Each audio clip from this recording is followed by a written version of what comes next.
What's up guys, welcome to this video, and in this video I want to talk about a topic that's not related to marketing, but it's a topic that I've thought about many times. I've never really explained it, so I'll do my best to explain it. And this is basically rethinking how you spend money and rethinking how money is related to time. And this is something that I think about every time I'm gonna be making like an important purchase. And this is related also to being very organized with your finances, with the money that you spend, with the money that you save, with the money that you invest. Because in the end of the day, money equals time, right? Because it took you time to generate the money. So what we gotta figure out every time we make an important purchase is not only how much it costs us in terms of dollars, right? Or the currency, but how much time it costs us to acquire the thing that we're getting. So it's a very interesting topic. I'll do my best to explain it because I've never really explained it. But let's say that you are 20 years old, right? So this is you, and you are 20 years old. And you've been building your business, you've been hustling, all this stuff. And for the next 10 years, let's say you worked for 10 years, and now you went ahead and now you're 30, and you generated $200,000, right? And now you have $200,000 saved, it's in your bank account. And when you're 30, you feel like you're on top of the world. You have more money than most people in the world. Most people in the world never have $200,000 saved in their checkings account by the time they are 30, right? So right now at this point, you feel like you're on top of the world. Amazing, right?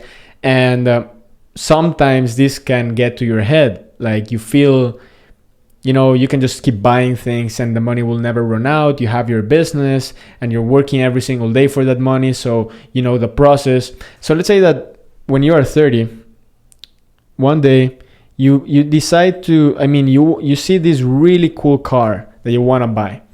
And this car is $60,000, right? So you're going to pay cash $60,000. So I want us to think like what those $60,000 actually mean in terms of time. Because when you have $200,000, for instance, and this is just a random number, $200,000, if you think 60,000, it's not even half. I can just pay it up front and get the car that I really want. I can get this thing that is going to make me so happy, so fulfilled. It's going to allow me to go from place to place. It's going to allow me to show people how much success I have.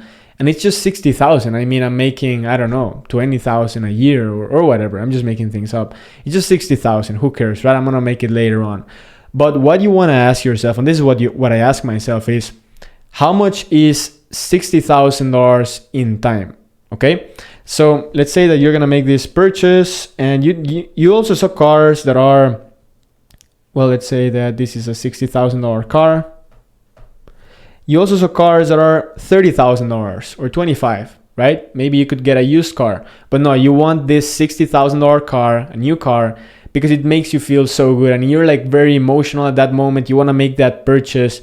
So, but what we gotta do at that moment is basically stop our emotional thoughts and really see this from a different perspective. So how much does it actually cost us in terms of time to generate this $60,000? Because we're putting real man hours or woman hours behind this money. There's real work. We woke up early, we hustled, we studied, we did all these things to get this money. So I think it's a good idea to figure out how much time it took us to generate that. So if you made $200,000 in 10 years, and this is money that you saved, it means that each year you saved $20,000. So 20K a year, right? So if we're spending $60,000 of our savings, this means this car not only costs you $60,000, this car also costs you 3 years of your time. Now, why is this important? 3 years. Why is this important? The thing is, if this was a scenario where you didn't have to work for the money, let's say that this $200,000 were generated pure passive income. You didn't spend any time. You didn't even pay attention. You had, passive income, residual income, whatever you want to call it. Maybe it came from real estate, you rent, or maybe it's just an offer that you have, it's pure recurring income. Then it's not costing you 3 years of time, it's just costing you the 60K, right? So in this point, it's just 60K, you can get it back.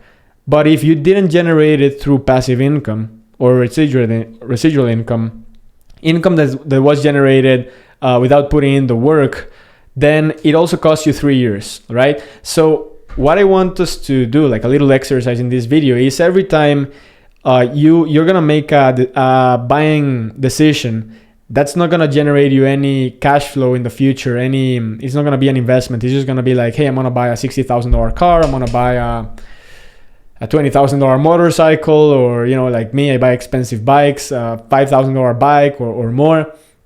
You got to think, okay, you got to stop and say how much time it took me to get this money. Because once you make this little analysis, then you're going to see things from a different perspective.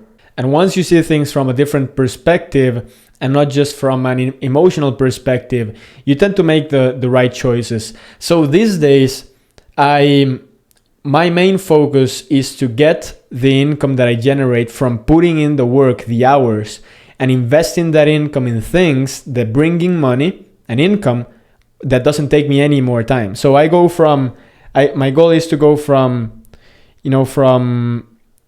hustle money, let's call it this way, from hustle money to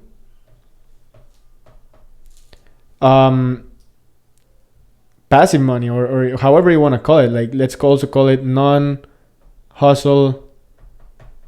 money. So I want to figure out how I can get my hustle money turned into non-hustle money. Because if I make $60,000 from non-hustle money, and you see this car, it makes more sense to buy it, right? Because now you have a source of income that's not specifically attached to your time, right? So that's my goal. That's why I don't buy like things that doesn't make sense to buy at a specific moment, because I'm always thinking how can I get my hustle money to become into non-hustle money, right? Into passive income streams. That's why I invest a big portion of my money into real estate, into different companies in the stock markets, in index funds. These are investments that will make me money without really hustling. Like the money that I make every month from real estate, I literally don't move a finger, right? Because someone helps me manage the apartments and I literally just receive the money. So this is money that it's non-hustle money. I did have to work for the money that I invested in real estate, but that's where you really start freeing up and really like living life on your terms. You reach a point where you're making money and you don't have to work for that. But you keep working on this to keep investing and feeding this non-hustle money, right? You gotta keep feeding it. The moment you stop feeding it, it just stops like growing, right? So every month I invest a portion of my income in investments, right? In index funds. Every X amount of time, years, I invest a portion of my money on real estate. And I just keep following that same process because it's proven. Now, what most people do is that they, like I said in the beginning, they say, okay, I have $100,000 saved and I want this amazing $50,000 thing, right? I'm gonna buy this $50,000 thing, and it doesn't matter because it's just half. I'm left with half, and it doesn't give me any physical pain to spend this $50,000 because I just make a check and I sign it, or I make the transfer, and now I have 50 left. But I didn't feel any pain. The pain you felt it before when you generated this 50K. But at the moment where you're making the impulsive emotional decision, you're not feeling the pain for the 50K that's going out. And that's the biggest problem, right? That's the biggest problem people have, is that they don't feel the pain at the moment they're making the buying decision. So what I want you to do is rethink how you actually spend your money, and remember that you are not spending money, you are spending time as well.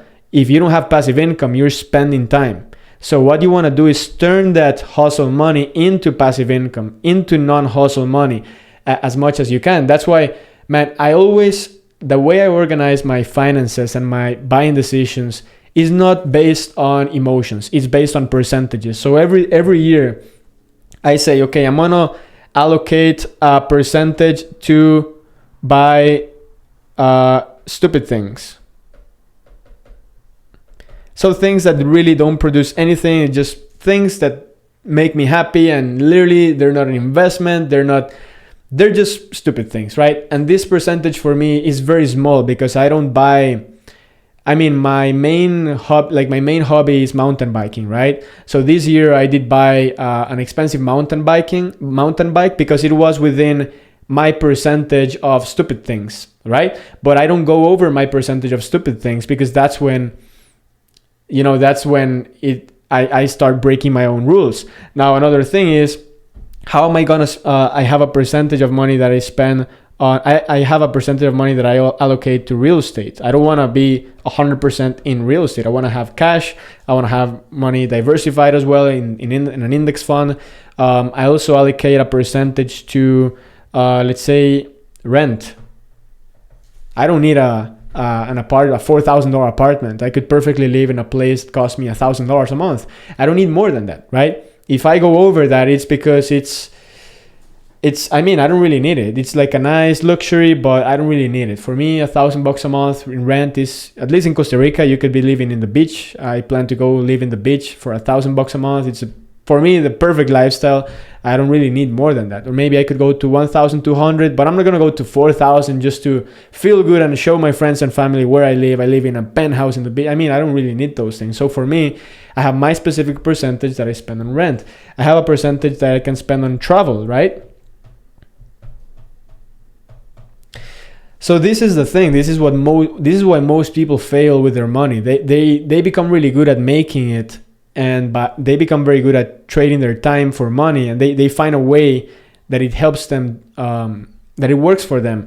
But when it comes to buying decisions, they're not very smart with it, and everyone can get organized. It's just a matter of sitting down and making the numbers, of identifying what's a priority for you, and thinking that, man, you are investing time. So for instance, now let's say that I have $200,000 saved, and 200,000 saved, and I want to invest in a $100,000 apartment, right? So this $100,000, if you spent 10 years to make the 200,000, it costs you also not only 100,000, it costs you 5 years, this apartment. But here's the thing, this is not bad, because yes, you're investing 5 years, you're also investing 100,000, but you are getting an apartment that produces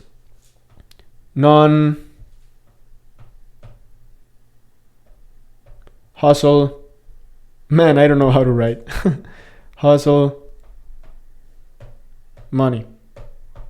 So this is a good investment because it's producing passive income, and it's this thing right here is gonna produce value over time. Now I'm talking about real estate, but it could be anything. I just talk about real estate because I have real estate and I think it's a great way to invest your money. But look, I prefer, if I had $200,000 for this example, and I'm gonna spend 100,000 on an apartment, then I go spend it, and then I would buy a lower price car. I don't need a $60,000 car. In this case, I'm gonna be left with 100. So maybe I go buy a $25,000 pickup or $30,000 pickup. I don't need an $80,000 car. I would be left with 20. That would be stupid, right? It's a very big percentage of what I currently have saved. So that's how I think about money. That's I just believe that if you apply these simple things that I told you in this video, guys, your money is gonna last longer. It's gonna produce even more money. You're gonna be getting.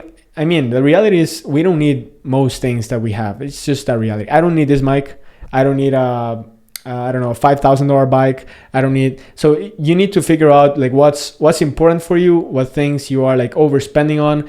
See the percentages. See your expenses as percentages. That's very important, because if not, you're not gonna feel like a pain, right? You're not feeling like you're not getting punched in the face when you spend half of your net worth in a stupid thing, right? You just make the check, so it's okay. So that's it. Hope you found value. And if you want to learn more on how you can work with me, go to workwithsebastian.com. If you're enjoying this, just subscribe to this channel, share it with a friend. But if you're interested to grow your business and have my team and I help you do that, then go to workwithsebastian.com, and I can tell you it's going to be really, really worth it. So thanks so much for watching, guys. I'll see you in the next video.